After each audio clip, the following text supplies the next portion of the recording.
Hello and welcome. मैं हूं ज्योति। आप देख रहे हैं चुनावी समर, जहां पर एक और ताजा अपडेट के साथ हम हाजिर हैं। ईवीएम पर भाजपा की साजिश पर विपक्ष हमलावर। ईवीएम का अर्थ वैसे तो इलेक्ट्रॉनिक वोटिंग मशीन होता है, लेकिन विपक्ष ने इसे कई सारे नाम दिए हैं। जैसे विपक्ष के कुछ नेता ईवीएम को इलेक्ट्रॉनिक वोटिंग फॉर मोदी कहते हैं।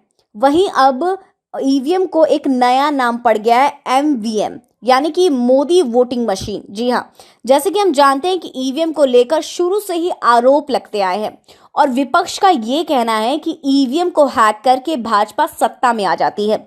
वैसे आज तक चुनाव में कभी भी अगर ईवीएम में गड़बड़ी पाई गई है तो अक्सर यही देखा गया है कि उस गड़बड़ी से भाजपा को लाभ हो रहा है। उदाहरण स्वरूप कभी ऐसा देखा गया है कि ईवीएम का कोई भी बटन दबाने पर वोट भाजपा के हिस्से में जा रहा है, तो कभी ईवीएम से विपक्षी दलों के आगे के बटन ही नहीं रहते हैं। ऐसे में सवाल ये उठता है कि अगर ईवीएम में धांधली के आरोपों में भाजपा का कोई हाथ नहीं है और भाजपा अपने दम पर सत्ता में आती है, तो फिर ईवीएम में कोई भी गड़बड़ी होने पर उसका नुकसान भाजपा को क्यों नहीं होता।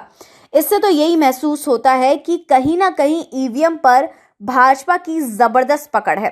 इन्हीं वजहों से राजरत्न अंबेडकर अपनी तरफ से पूरी कोशिश कर रहे हैं कि चुनावों में ईवीएम पूरी तरह से बैन हो जाए, ताकि आम जनता के अधिकारों की रक्षा हो सके। वहीं मायावती, प्रकाश अंबेडकर जैसे नेता भी ईवीएम के खिलाफ अक्सर आवाज उठाते रहते हैं और वे भी राजरत्न अंबेडकर का पूरा समर्थन दे रहे हैं। लेकिन इस बार आशा के विपरीत कांग्रेस ने भी ईवीएम के खिलाफ आवाज उठाई है। दरअसल राहुल गांधी ने ईवीएम को नया नाम देते हुए एमवीएम कहा है। आपको बता दें कि राहुल गांधी ने ये कहा है कि ईवीएम असल में एमवीएम है, यानी कि मोदी वोटिंग मशीन। उन्होंने ये भी कहा कि लेकिन बिहार में इस बार युवा गुस्से में है।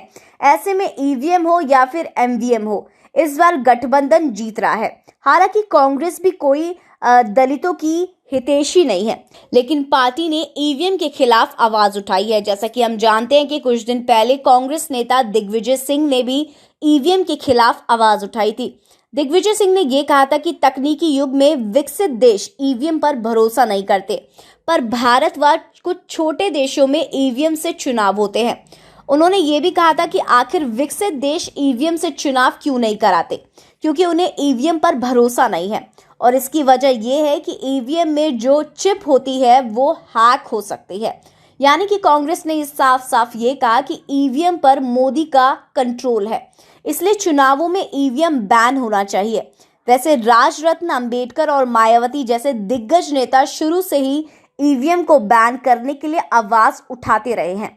ऐसे में देखना यह है कि ईवीएम पूरे तरीके से जो एमवीएम बनने से पहले बैन होता है या फिर नहीं। इस पर आपकी जो भी राय है आप प्लीज कमेंट सेक्शन में लिखें। Thank you so much. Keep watching today's for more news.